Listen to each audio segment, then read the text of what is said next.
না, এই ৫ রেখা আলাদা আলাদা মনে হলেও একটা জায়গায় গিয়ে মিলে যায়।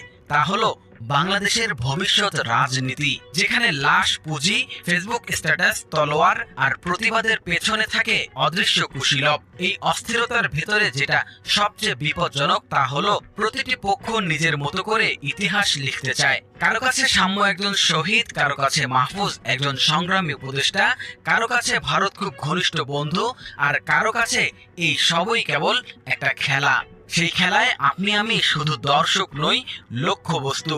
এই আগুন একদিন আমাদের ঘরেও লাগতে পারে, তাই এখনই সময় প্রশ্ন তোলার। না হলে খুব তাড়াতাড়ি সব প্রশ্ন হয়ে যাবে শুধুই ইতিহাসের ফুটনোট, আর আমরা হারিয়ে যাব একটা নতুন অন্ধকারের দিকে যার কোনো মানচিত্র নেই। কাজী হামদুল্লাহ, ফেস দ্য পিপল।